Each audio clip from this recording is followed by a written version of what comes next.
kolektor dari Surabaya cukup aktif mengoleksi mata uang rupiah hingga luar negeri dan berbagai benda unik lain. Aktivitas ini biasanya dikenal dengan istilah numismatik.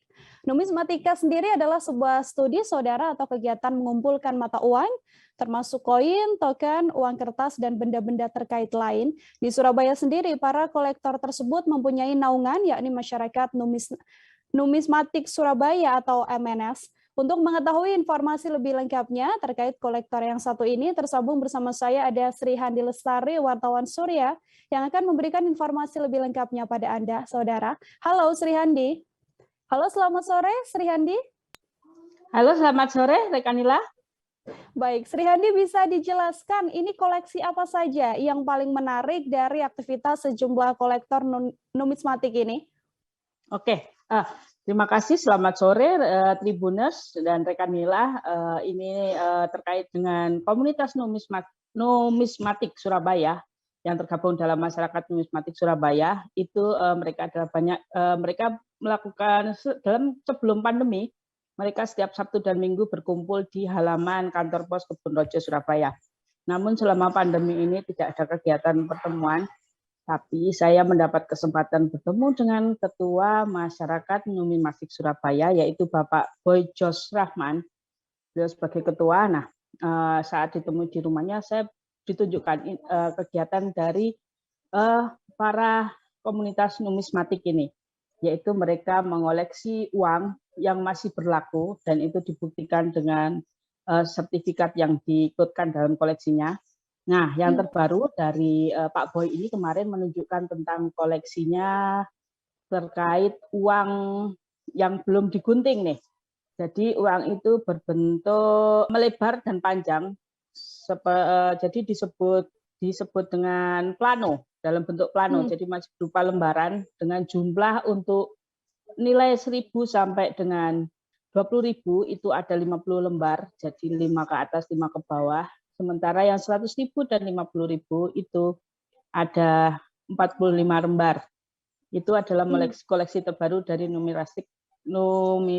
dari komunitas ini. Begitu, Rekanila. Sri Handi, kemudian mulai kapan sebenarnya orang-orang yang ada dalam komunitas ini mengoleksi uang-uang unik tersebut?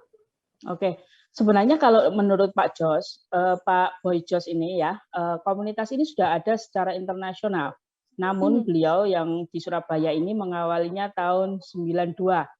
Karena kegiatannya sebagai pengusaha ekspor impor, beliau sering ke money changer, dan di money changer dia ketemu dengan banyak uang yang ternyata bentuknya aneka ragam dan menarik.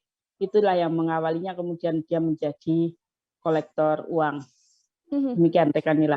Oke, kemudian manfaat atau mungkin apa kebanggaan begitu ya yang bisa didapat dari kolektor-kolektor yang mengoleksi uang-uang ini, Sri Handi?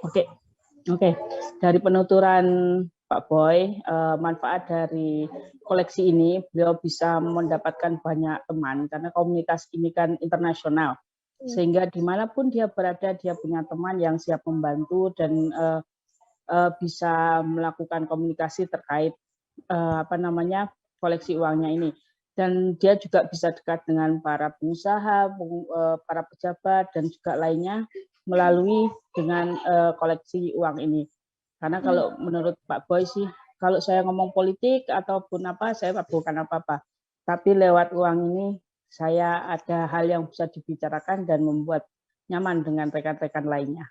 Demikian itu yang disampaikan. Baik, terima kasih banyak Sri Handi atas laporan Anda untuk mengetahui bagaimana sosok selengkapnya dari sang kolektor ini, saudara. Telah terimpun wawancara dengan Boy Rahman, Ketua Masyarakat Numismatik Surabaya. Berikut laporannya untuk Anda. Saya cinta dengan uang, pernik-pernik tentang uang, baik itu uang kertas, uang koin, teks note, atau surat-surat berharga, itu dari tahun 92. Bahwa uang itu tidak sekedar untuk sebagai alat pembayaran, tapi di dalamnya itu banyak filosofi, banyak sejarah, banyak ilmu-ilmu yang bisa kita gali. Nah, apabila kita menguasai di dalamnya itu, kita bisa mengedukasi, bisa cerita ke banyak orang. Contoh, Saya kalau berhadapan dengan seorang jenderal atau pengusaha ya kelas kakap, siapalah saya? Saya tidak akan bisa berbicara, bahkan mungkin saya hanya pendengar. Tapi dengan pengetahuan saya tentang numismatik, itu berbicara bisa dua arah. Kita bisa menjadi diskusi, saya juga mendengarkan arahan-arahan dari beliau-beliau itu, dan saya pun bisa menerangkan ilmu-ilmu tentang numismatik. Dan itu menjadi kebanggaan tersendiri, ada kepuasan yang tidak ternilai